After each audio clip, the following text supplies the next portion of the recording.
Adossés à la chaîne des montagnes rocheuses, les États de l'Ouest américain sont célèbres pour les paysages grandioses de leurs parcs nationaux.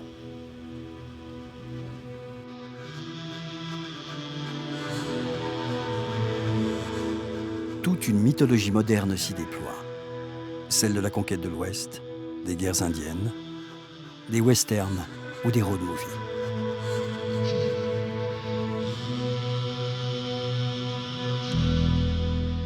Mais pour les archéologues, les canyons de l'Utah recèlent surtout d'autres trésors plus fascinants encore que leur écrin de nature.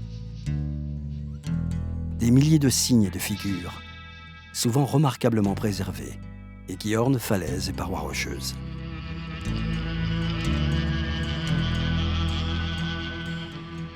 Ici, l'art ne se cache pas au fond de grottes obscures. Il s'expose à ciel ouvert, en pleine lumière. Cet art qui nous provient de l'aube de l'humanité et dont on ne connaît aujourd'hui qu'une infime part, est un vaste héritage, pourtant oublié des livres d'histoire de l'art, et qui attend, dans les déserts et les plateaux arides de tous les continents, d'être à nouveau regardé, enfin étudié.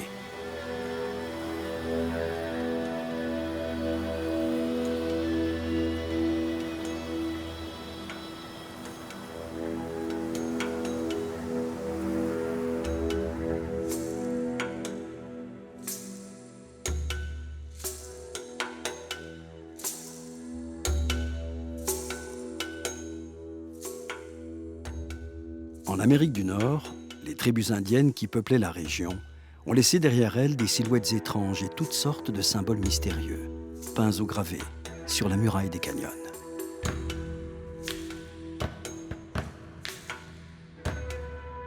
Certains y reconnaissent des dinosaures ou même des formes de vie extraterrestres, alimentant les hypothèses les plus audacieuses. Paul Bann et Jean-Loïc Lequellec ont consacré leur carrière d'archéologue à l'étude de cet art de plein air. Depuis plus de 30 ans, ils parcourent le monde à la découverte des traces laissées par nos lointains ancêtres au cœur des plus incroyables paysages de la planète. Paul est anglais, Jean-Loïc français. Ensemble, ils sont venus voir ces gravures pour essayer de comprendre ce qui décidément entretient le mystère. Paul et Jean-Loïc ont mis au point un vaste itinéraire à partir de Salt Lake City. Première étape à l'est, à Vernal, afin de découvrir le panneau des Three Kings, les trois rois.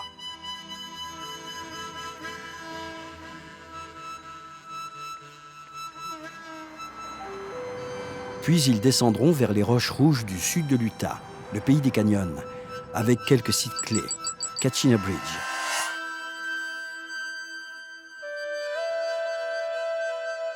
Cane Creek Canyon,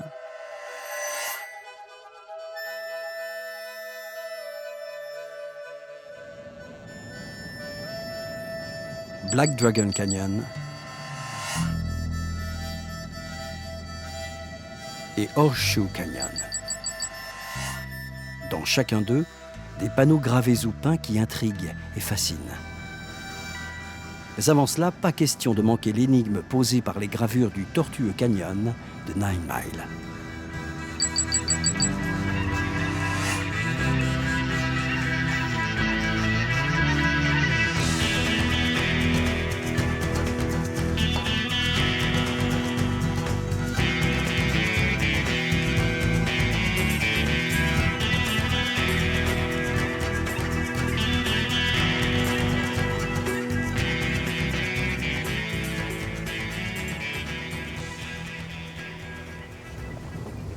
Ah, voilà le panneau. Ah oui, d'accord.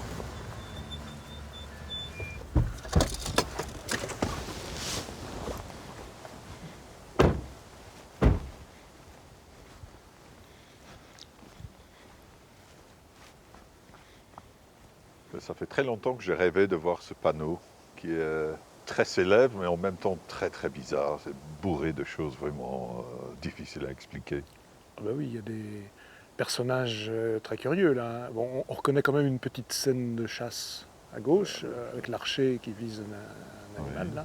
Mais ensuite, les personnages sont vraiment un peu étranges, avec des visages sans traits faciaux, ou alors juste avec 2 grands yeux comme ça, plus des espèces d'antennes, comme on a au Tassili avec les têtes rondes qui ont été surnommés martiens au Tassili. Ils ont été interprétés comme des anciens cosmonautes. Oui, j'ai vu la même chose en Australie. Là aussi, il y a des êtres humains avec apparemment des casques ou des antennes ou des choses comme ça par la tête qui ont aussi été interprétés comme des cosmonautes ou même des extraterrestres. Pourquoi de tels personnages gravés au beau milieu d'un canyon désertique? Quel est le sens d'une telle scène? S'agit-il d'une vision de cauchemar ou d'une chronique extraterrestre? Nous ne sommes pourtant pas devant les graffitis d'un illuminé, ni dans un film de science-fiction, mais au cœur du plus grand site d'art rupestre du pays.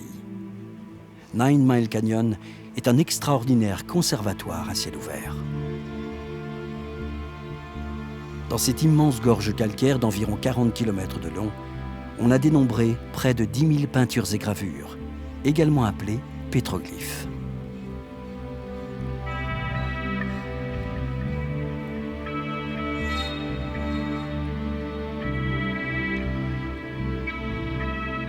Ce matin, Paul a donné rendez-vous à Steve Sims, spécialiste depuis plus de 30 ans de l'art rupestre du sud-ouest des États-Unis.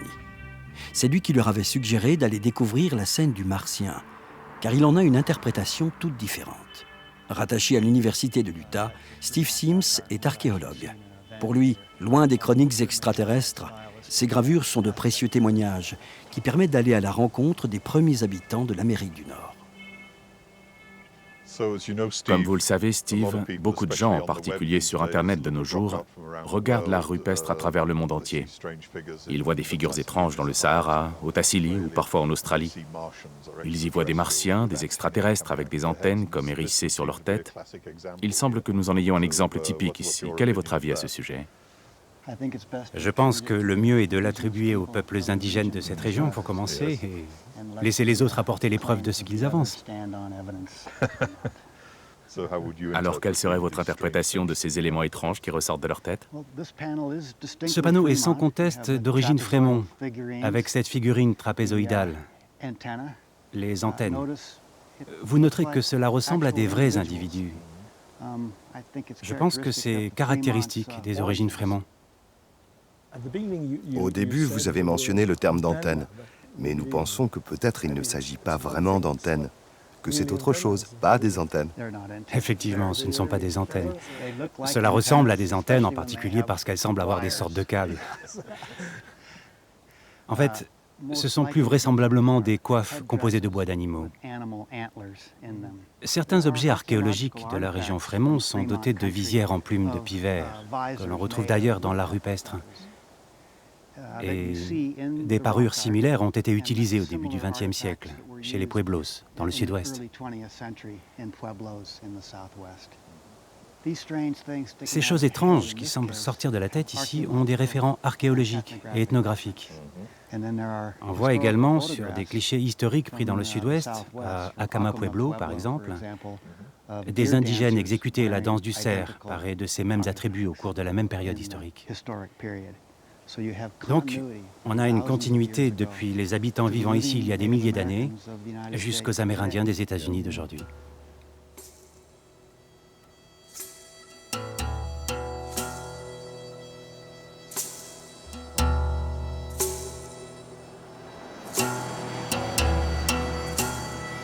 Les conquérants de l'Ouest américain comptaient dans leur rang explorateurs et historiens qui très tôt ont cherché à recomposer l'histoire des tribus indiennes.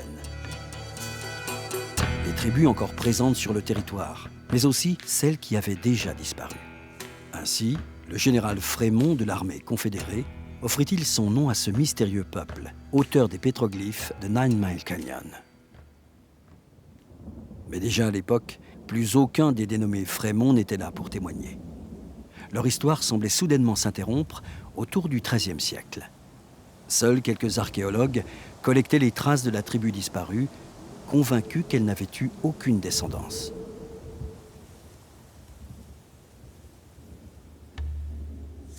L'évanouissement du peuple Frémont ou les supposés martiens de Nine Mile Canyon ne sont pas les seules énigmes de l'Utah.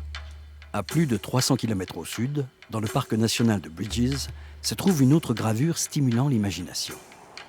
Sous le Kachina Bridge, un véritable décor de western, Paul et Jean-Loïc retrouvent Sally Cole, une pionnière de l'art rupestre de la région. Sally veut montrer à son vieil ami Paul Bann une gravure en passe de devenir l'une des plus célèbres et des plus commentées du patrimoine américain.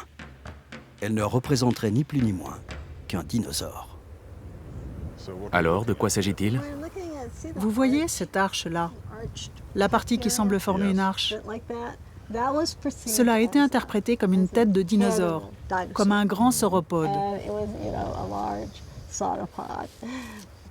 C'est l'interprétation qui en a été faite. Je crois que dans les premiers relevés qui ont été réalisés ici dans les années 70-80, ils faisaient simplement des dessins de ce qu'ils voyaient. Donc ils ont regardé et se sont dit « Ok, c'est une tête d'animal, avec ici un cou. » Et ensuite, ils ont dessiné ce qu'ils ont perçu comme un élément d'un seul tenant. Et c'est comme ça qu'on a abouti à cette conclusion qui s'est ensuite répandue comme étant une preuve de la présence de dinosaures. Sur le plan archéologique, on dit aux gens, si vous n'êtes pas sûr de ce que vous voyez, ne le dessinez pas. Ici, on voit que c'est érodé, que certaines surfaces sont altérées par la calcification de la roche. Tout cela combiné a créé cette image d'animal.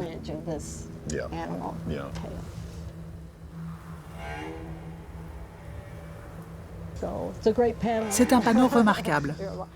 Ici, vous avez un personnage de style basket maker, très grand. Il a l'air humain.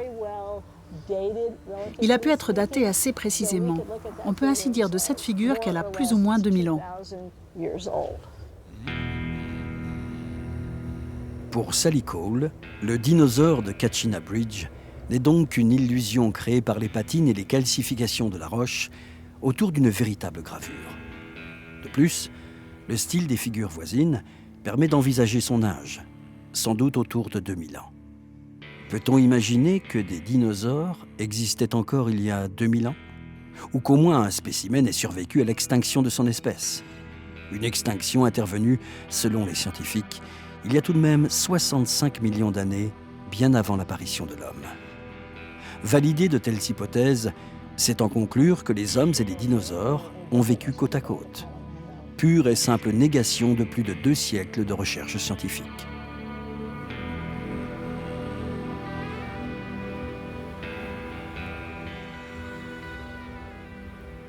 Mais c'est une archéologie un peu spéciale, en fait, l'archéologie de l'art rupestre, parce que les images appellent le sens. Le mot d'ordre, je dirais, des archéologues, c'est d'étudier les images rupestres comme n'importe quel autre objet archéologique. Comme une hache taillée, comme une pointe de flèche, comme une poterie. Donc simplement en essayant de la dater, de la situer dans l'évolution des cultures, etc. La question, c'est que là, on a affaire à des images. Et que notre esprit est constitué de telle manière que lorsqu'on voit une image, automatiquement, nous lui cherchons du sens. Nous préférons trouver finalement n'importe quel sens que avoir à faire face à une absence totale de sens. Précisément, ce profond besoin de sens fait prospérer certains courants de pensée. C'est notamment le cas aux États-Unis des créationnistes, pour qui toute la création du monde trouve explication dans la Bible au chapitre de la Genèse. Mais tous les créationnistes ne prennent pas la Bible au pied de la même lettre. Tous n'affirment pas que le monde ait été créé en 7 jours. Comme Dennis Swift, ils pensent cependant que les chronologies établies comme des vérités scientifiques par les évolutionnistes sont tout aussi erronées.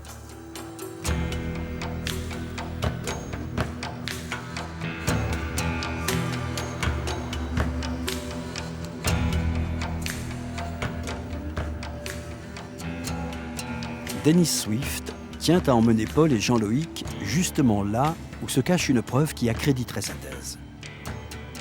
Il s'agit d'un canyon difficile d'accès, véritable sanctuaire au nom évocateur, le Black Dragon Canyon, le canyon du dragon noir.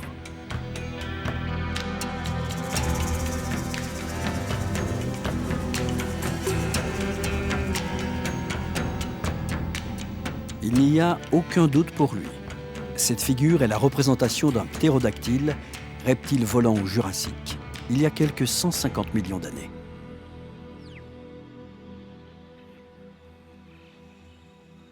In this beautiful sandstone setting on this cliff, Dans le grès magnifique de cette falaise, il y a un léviathan ailé qui semble surgir des pages du passé, les ailes déployées.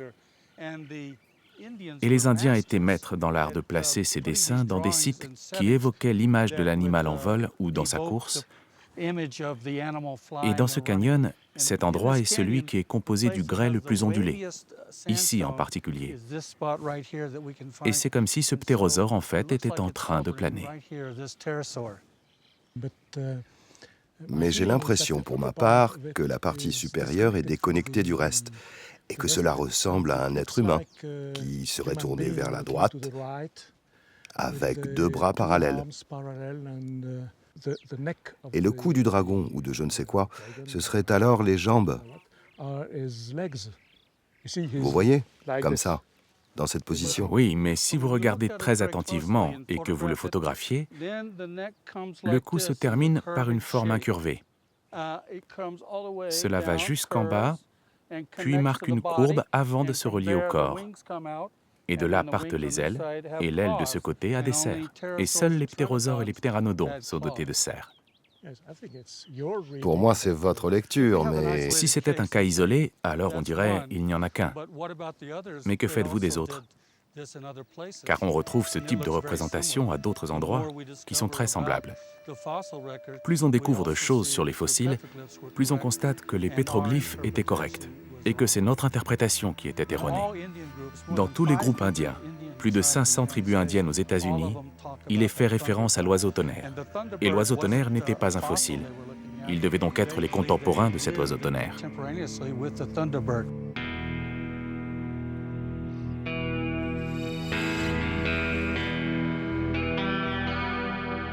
Après ces évocations de dinosaures et de dragons volants effrayant les Indiens, Paul et Jean-Loïc se disent que le témoignage d'un descendant de ces anciennes tribus serait bien précieux.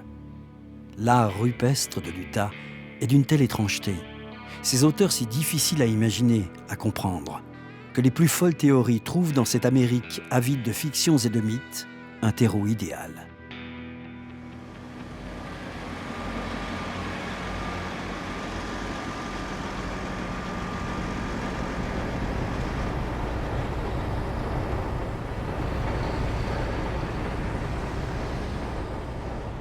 J'aime bien le petit wagon sur le toit, là. Drôle de truc.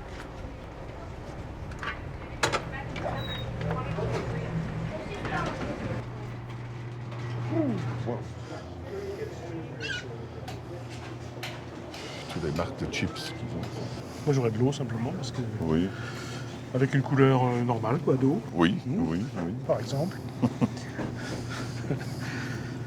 Oui, ben il n'y en a pas. Là. La fraise, voyons. Fraise. T'as vu ici, il y a Sasquatch. Ah, Sasquatch. C'est l'homme sauvage américain, ça. Le c'est Bigfoot, oui. Bigfoot, Oui, ouais, c'est oui, ça. oui. Ça, c'est bien. Grande mythologie américaine. Ouais. Je ne savais pas qu'on pouvait manger des steaks de Bigfoot. Incroyable. Alors là, vraiment, c'est le géant sauvage d'Amérique du Nord. Ça, Oui, c'est ça qui est oui. un peu inspiré de la mythologie Peut-être des qu'on en Indiens. verra quoi. un. Très bien. Si c'est tellement fréquent qu'on se met à les manger, peut-être on Et va c'est en devenu une fréquenter. marque. Il faut peut-être qu'on trouve quelque chose quand même à réellement manger parce que. Oui, oui, il faudrait mettre l'embarras du choix. Hein. Oui.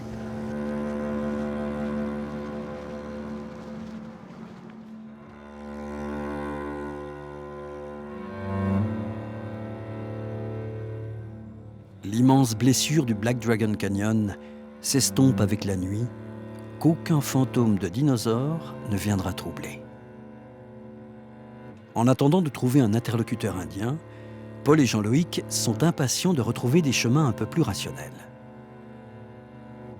Aujourd'hui, Marvin Rowe, l'un des experts les plus réputés au monde dans la datation de l'art préhistorique de plein air, répond à l'invitation de son ami Paul. À 75 ans passés, il est monté vaillamment jusqu'au pied des figures, armé d'un spectromètre portable, l'outil idéal pour analyser sur le terrain la composition d'un matériau. Ici, les éléments chimiques qui se trouvent sur la paroi du canyon. Ça prend 30 secondes pour faire cette mesure, ce qui est assez extraordinaire quand on y pense. Faire ce type d'analyse chimique sur le terrain en seulement 30 secondes.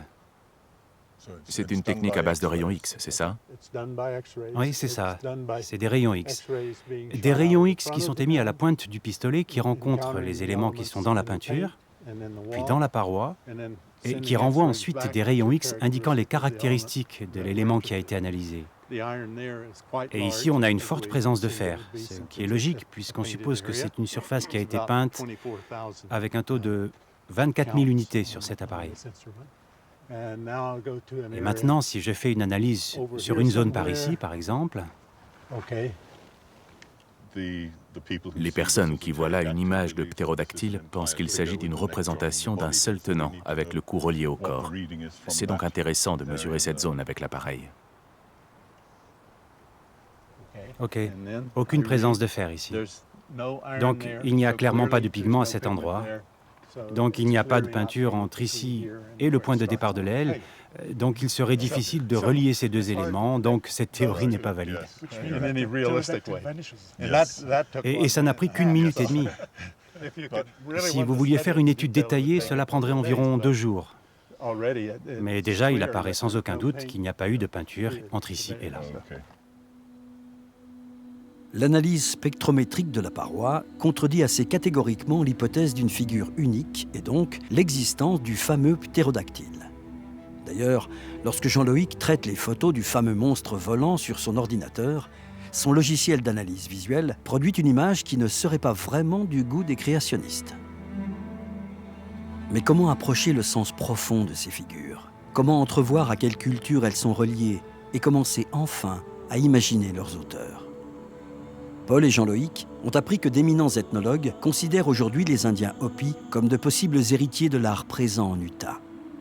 Pouvoir confronter l'un d'eux à cet art serait une expérience quasi inédite pour des archéologues européens. Grâce à Don Montoya, l'archéologue du Bureau fédéral du territoire, Paul et Jean-Loïc ont peut-être trouvé le bon contact. Don conduit aujourd'hui sur le site Bertram Tsavadawa, Indien Hopi du nord de l'Arizona.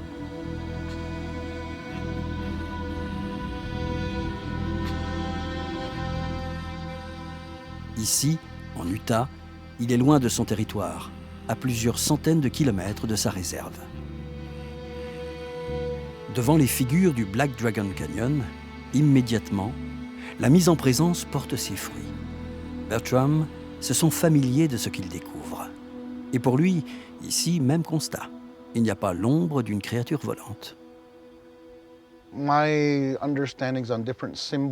Mon interprétation de ces différents symboles, c'est qu'ils pourraient correspondre à des rivières et cours d'eau, et peut-être aussi que cette partie à droite correspondrait à la description des courbes et des virages du canyon lorsqu'on y pénètre depuis cette direction. Car lorsqu'on y rentre, c'est très étroit. Ici, ce serait plus la description du paysage et à nouveau peut-être la description du chemin, ce qui tendrait à confirmer la migration ou les voyages de nos ancêtres qui sont venus sans l'ombre d'un doute sur ce site.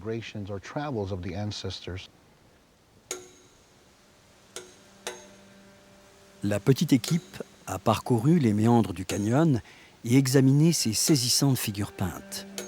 Hélas pour la plupart vandalisées et en dépit des interdictions, repassées à la craie.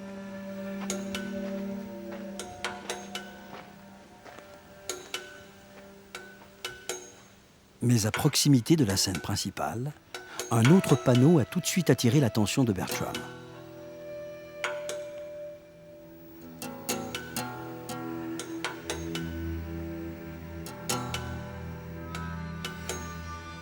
À la fin de la journée, il ne peut s'empêcher d'y revenir. Paul et Jean-Loïc comprennent tout de suite que Bertram ressent là quelque chose d'intense, de rare.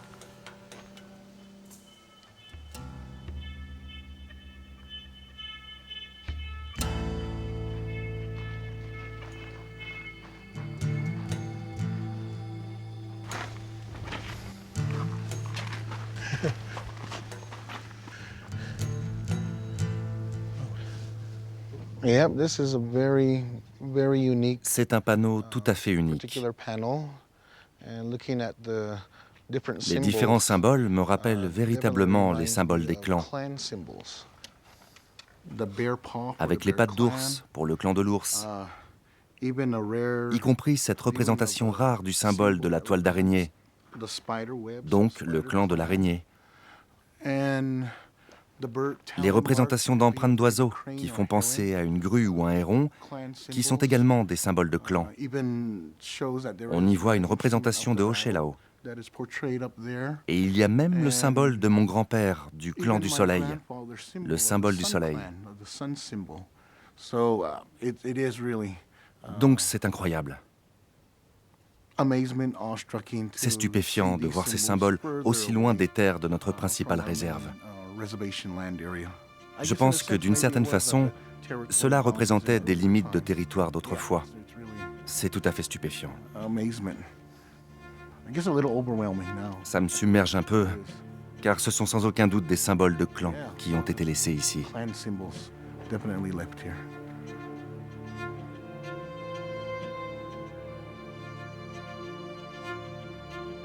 Et là, sur la droite, il y a comme deux petits arbres noirs. Je ne sais pas ce que c'est là en dessous. Ah ok, je vois. En dessous de ces segments en forme de vague. Selon moi, et c'est la première fois que je viens ici et que je vois ces symboles, je ressens une forte connexion parce que je suis membre du clan du maïs. Donc pour moi, ce sont des symboles du maïs. C'est une indication, une connexion avec mes ancêtres qui me permet de comprendre que mes ancêtres ont voyagé et sont passés par ici. Ça ressemble au symbole qui est sur votre bague. Oui, oui. Effectivement, mes bijoux portent le symbole du maïs, comme ici, sur ma bague. Il y a une ressemblance très frappante avec le symbole du maïs.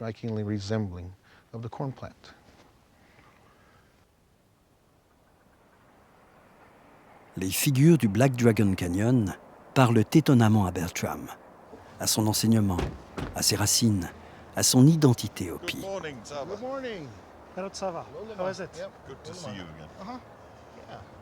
À 800 km de sa réserve, il redécouvre les traces de ses lointains ancêtres et le maillage du territoire qu'ils avaient tissé. Les mystérieux Frémonts ne seraient donc pas restés sans descendance.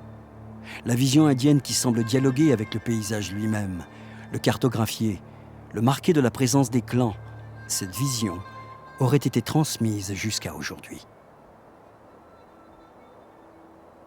Le voyage prend désormais une autre tournure. Paul et Jean-Loïc sentent qu'ils se rapprochent enfin des auteurs des figures. Ils sont ravis.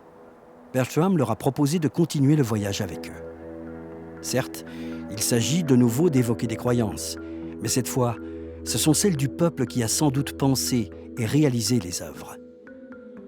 Aujourd'hui, ils sont de retour à Nine Mile Canyon pour réexaminer ensemble l'un des panneaux les plus célèbres de la région, la grande scène de chasse.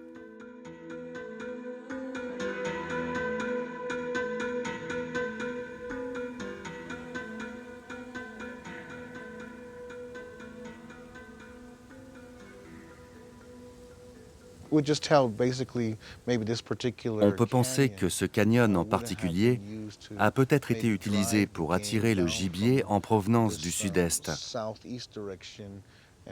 Et cette section très étroite a pu être l'endroit où les chasseurs seraient venus pour créer une sorte d'embuscade pour le gibier dans cette zone.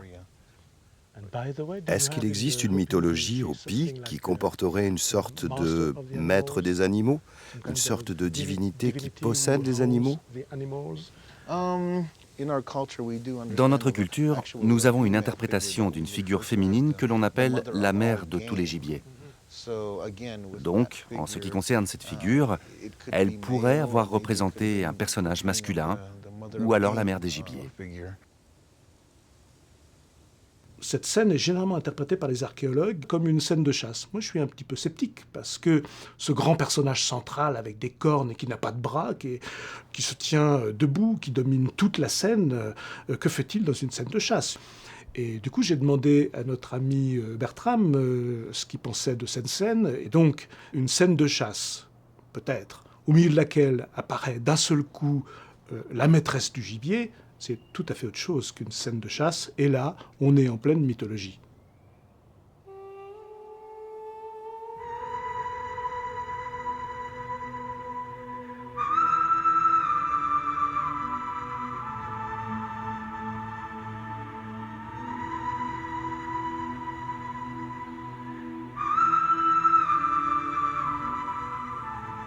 Jean-Loïc comprend que Bertram est à même de déceler la dimension mythologique de cet ancien art indien. Impatient de s'en approcher au plus près, Jean-Loïc propose de rejoindre le canyon de Cane Creek, à proximité de la ville de Moab.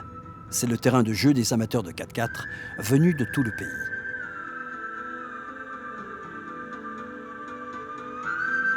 Indifférent au trafic mécanique, comme posé en contrebas de la piste, un grand rocher rond est orné d'une énigmatique scène d'accouchement.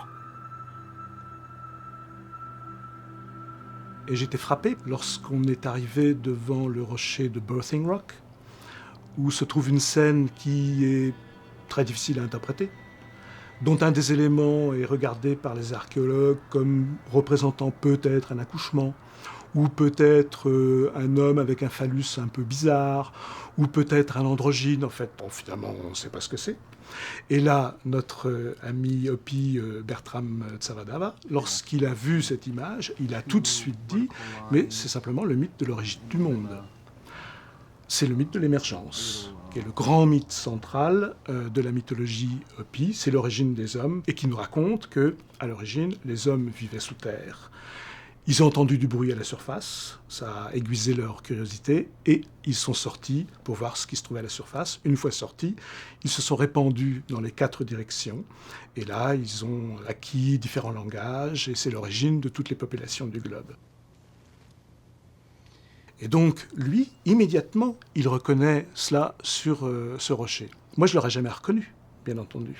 Mais lorsqu'on sait que Bertram appartient à une culture qui a une très longue tradition orale derrière elle, qu'il en est en grande partie le dépositaire. Donc il y a toute chance de croire que, effectivement, cette image avait quelque chose à voir à l'origine avec le mythe de l'émergence de la première humanité.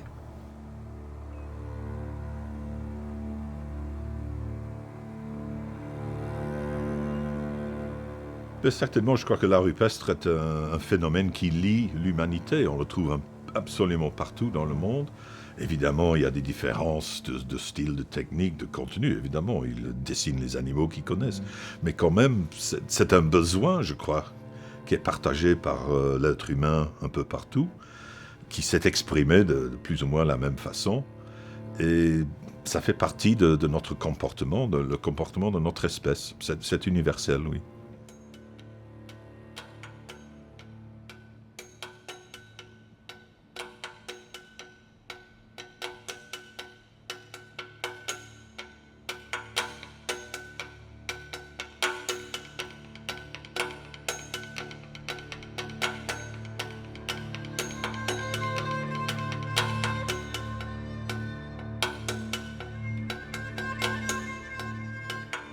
Grâce à Bertram, Paul et Jean-Loïc ont pu découvrir la symbolique des clans, identifier des divinités, évoquer de grands mythes fondateurs de la culture Hopi.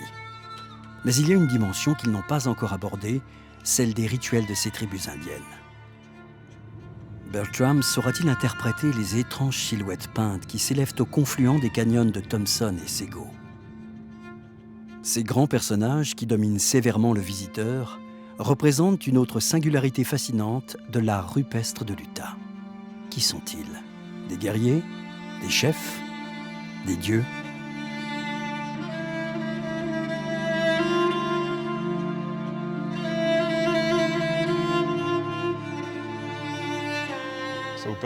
Bertram, c'est la première fois que vous venez sur ce site exceptionnel. À première vue, est-ce qu'il y a des éléments qui vous frappent, qui vous seraient familiers et qui pourraient être interprétés comme des symboles Hopi? Certaines de ces figures ont effectivement ces grands trous à la place des yeux. Ces deux-là en particulier, avec cette forme de tête conique, qui me rappellent les guerriers jumeaux de notre culture. Le nom de l'aîné se prononce Pokanahoya et le plus jeune, Palengahoya. C'étaient eux qui, mentalement, donnaient des indications de direction aux ancêtres lors de leur voyage. Et le symbole du serpent représenterait, quant à lui, le clan du serpent qui serait venu dans cette région.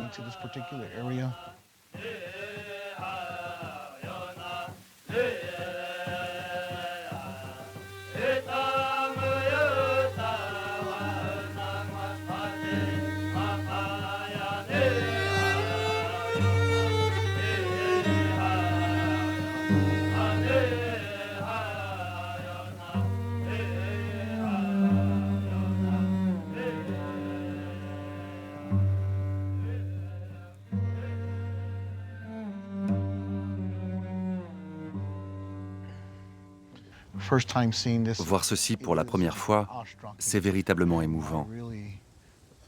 Et je ressens profondément cette connexion avec les ancêtres à travers ce panneau en particulier. Je le ressens comme un immense puzzle dont on reçoit quelques pièces au cours d'une vie, ou pour le formuler autrement, comme si les anciens ne révélaient pas tout comme ça. Ils ne nous disaient pas « voilà, c'était comme ça à l'époque ». L'identité, les différents clans, les rituels d'initiation, tout cela est comme insufflé par petites touches. Moi-même, je ne reçois que certaines pièces du puzzle et je cherche encore à les assembler.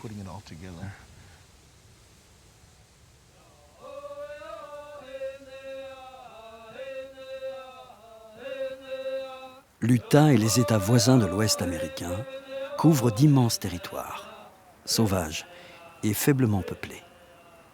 Au fil d'interminables trajets, la petite équipe finit par adapter sa pensée à la dimension d'un tel espace. Ils marchent ainsi dans les pas des ancêtres de Bertram, qui parcouraient sans relâche ces étendues infinies.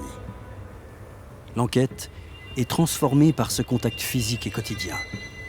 Un lien se recrée entre une terre et ses habitants disparus. Paul et Jean-Loïc se laissent gagner par ce vertige des immensités. Il ne s'agit plus seulement de peinture ou de gravure, mais au-delà, de l'espace lui-même et des émotions qu'il suscite chez celui qui le traverse.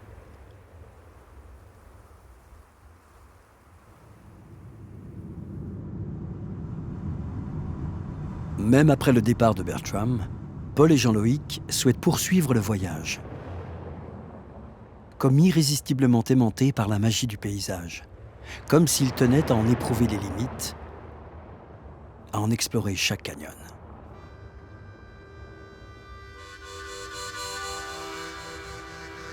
Ainsi se rendent-ils dans un décor à couper le souffle.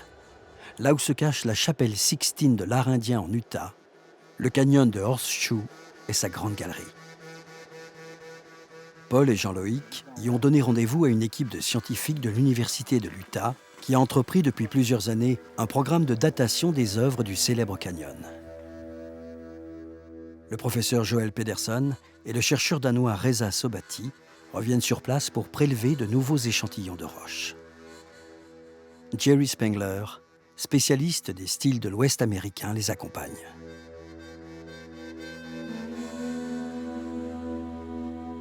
Après des heures de piste, Paul et Jean-Loïc accèdent, eux, par le sud, au plus près de la galerie principale.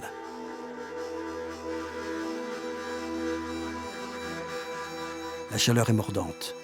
Le sable en fine poudre brûlante assèche tout, les yeux et la gorge. Mais ici, marche et fatigue participent de l'expérience, modifient la perception. Finalement, tout le monde se retrouve à l'heure prévue au pied des figures les plus emblématiques de l'art indien.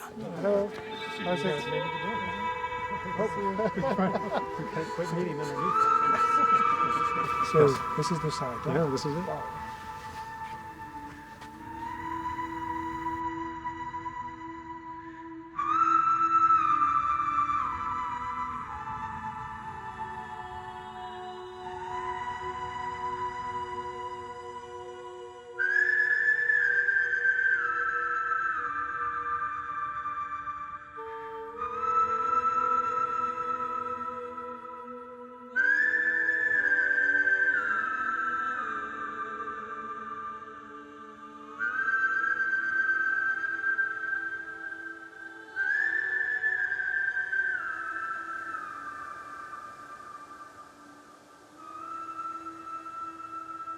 Joël et Reza vont effectuer leur dernier prélèvement rocheux. De son côté, Jerry Spengler redécouvre émerveillé les fantomatiques silhouettes ornant la paroi. Ce site particulier est en quelque sorte un site type du style Barrière Canyon.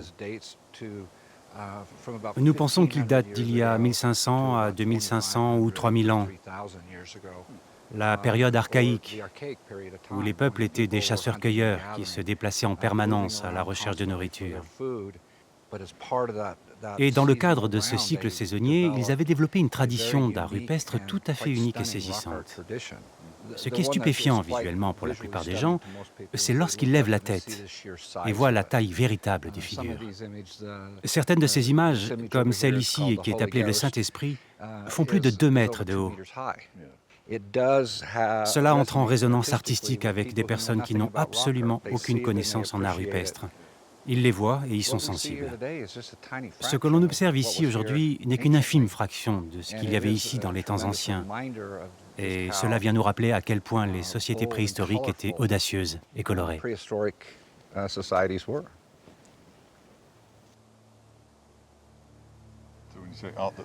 Vous nous avez indiqué une datation assez large de ces figures. Existe-t-il un moyen de les dater plus précisément? Il existe des moyens de le faire. Il y a la technique de datation au carbone 14, où de minuscules prélèvements de pigments peuvent être envoyés pour procéder à une datation. J'ai entendu dire que cette technique avait été tentée ici, mais sans parvenir à un résultat.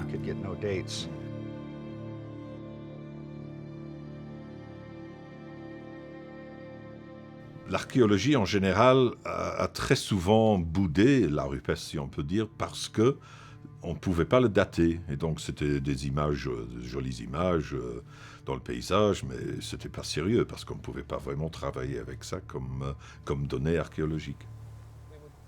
Les archéologues spécialistes de l'art de plein air ont longtemps été privés de dates directes pour les figures qu'ils découvraient.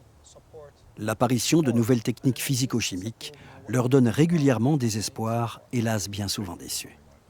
Cette fois, l'affaire a l'air plus sérieuse. La première technique que nous avons utilisée a consisté à exploiter les recoupements entre les éléments géologiques qu'on avait trouvés. Si vous regardez cette grande galerie, il y a un panneau qui est une magnifique œuvre d'art en soi. Mais sur la gauche, vous apercevez cet amas de sédiments. Ces sédiments peuvent faire l'objet d'un traçage en amont et en aval du canyon. Nous les avons cartographiés et étudiés, ce qui nous apporte des éléments de compréhension de l'histoire de la rivière. Ce qu'il y a de bien, c'est qu'on peut relier l'histoire de la rivière et la manière dont elle a façonné le canyon. Nous pouvons alors déterminer quand cette alcôve s'est retrouvée exposée pour la première fois pour que des peuples puissent peindre dessus. Donc la première étape était de déterminer quand cette alcôve a été disponible pour la première fois. Il y a autre chose que vous pouvez remarquer si vous regardez vers le haut, c'est que certains personnages ont disparu lors de la chute de pierre. Et on peut voir par exemple qu'il manque la partie inférieure. Cette fois, la démarche a consisté à utiliser cet événement pour dater la chute de pierre, grâce à cette nouvelle technique physico-chimique. Cette technique de datation repose sur une propriété de certains minéraux comme le quartz, la luminescence. Les cristaux de quartz piègent des électrons dans les défauts de leur structure. Lorsque le quartz reçoit de la lumière, ces électrons migrent à l'intérieur du cristal, vers un niveau supérieur. Lorsque le quartz n'est plus éclairé, les électrons redescendent vers un niveau inférieur, émettant alors eux-mêmes de la lumière. C'est la luminescence. Or, les scientifiques savent mesurer la durée de ce processus et donc déduire durant combien de temps le quartz n'a pas reçu de lumière. Mais pour que la mesure soit possible, il faut par exemple un rocher effondré, dont une face au moins ne pouvait plus recevoir de lumière. Nous étions donc dans une situation où la roche a été exposée pendant un certain temps avant de tomber et d'être enfouie. Donc nous avons tiré parti de cette chute de roche qui finalement s'est avérée plutôt une chance pour nous et nous avons prélevé un échantillon de blocs enfouis. Nous avons découvert que ce bloc a été enseveli pendant 900 ans. Ce qui signifie que cet art rupestre a dû être créé avant cela. Ensuite, la nouvelle technique de Reza permet, en évaluant la luminescence non pas en surface, mais plus profondément dans la roche, d'estimer directement sa durée d'exposition à la lumière. Il a ainsi déterminé que la paroi principale a été mise à nu et donc disponible pour les artistes il y a 1600 ans. Les peintures de Horseshoe Canyon ont donc entre 900 et 1600 ans.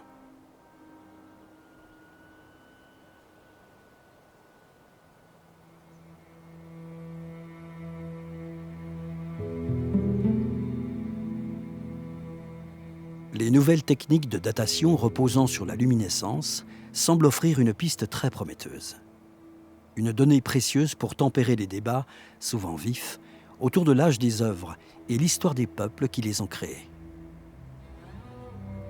Paul et Jean-Loïc ont pu relier au cœur de ce canyon les rêves des mondes indiens aux réalités de la technologie de pointe. Ce voyage en Utah aura été pour eux riche en découvertes, riche aussi en émotions. Car pour l'archéologue qui étudie l'art, l'émotion compte presque autant que l'avancée de la science. La recherche se nourrit de l'émerveillement. Le regard des Indiens, quant à lui, est avant tout lié à la nécessité de transmettre des connaissances vitales au sein d'une communauté et d'un territoire. Précisément, hier comme aujourd'hui, ce territoire ne cesse d'inspirer de nouvelles formes d'expression puissantes.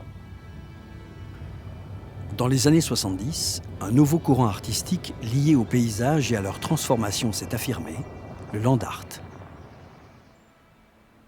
Il avait pris naissance dans les vastes espaces de l'Ouest américain et l'Utah garde la trace de ses premiers élans monumentaux.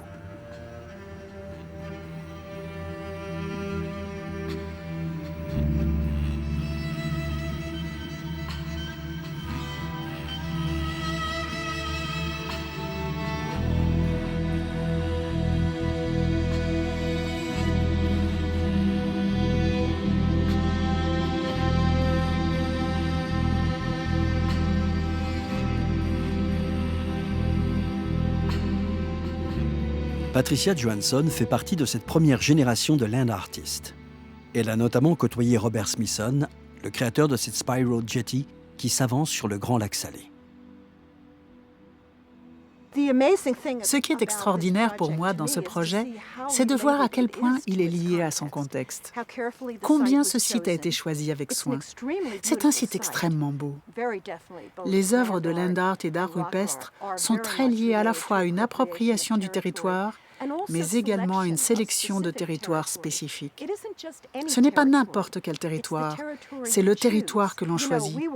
Nous avons tous fait des recherches dans des textes d'histoire de l'art, des textes sur les pétroglyphes, etc. Et vous savez, la spirale est un symbole universel. Toutes les cultures peuvent s'y reconnaître.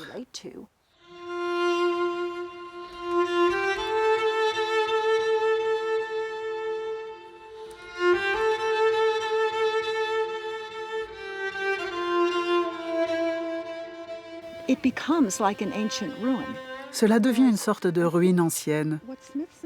L'idée de Smithson était que des personnes viendraient dans des millénaires, regarderaient cette œuvre iconique et se diraient « Qu'est-ce que cela pouvait bien être? Dans quel but cela a-t-il été réalisé ?» De façon assez semblable à la manière dont on parle de l'art rupestre. Je pensais que c'était un commentaire brillant des Hopis, de ne pas considérer ceci uniquement comme de l'art. D'une certaine manière, ils indiquent qu'il y a bien d'autres façons de voir l'art rupestre.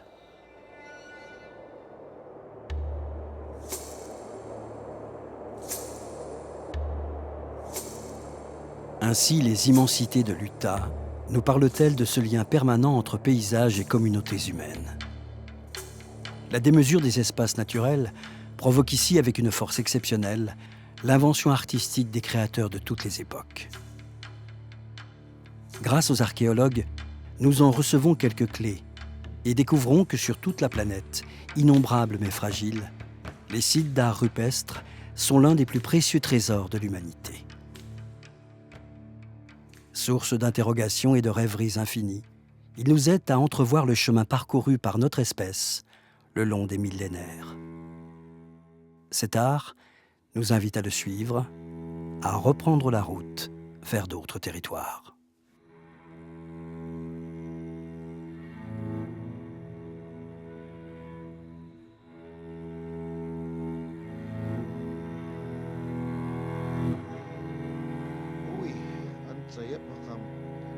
qaqatsi anqa ta hisat sinom muti sinom yang kuktota ovin bai puma au kwakwata ni bai puma itamai lolmat ang piang itamai tsami ma yang ka itamang haqa kuktota yang yorikya ovin bai kwakwata ni itam yapi suswiyam qita qatsi elqayan suswiyam qita mem itatim ويوم ختاقة يلقى يخ سكر التسير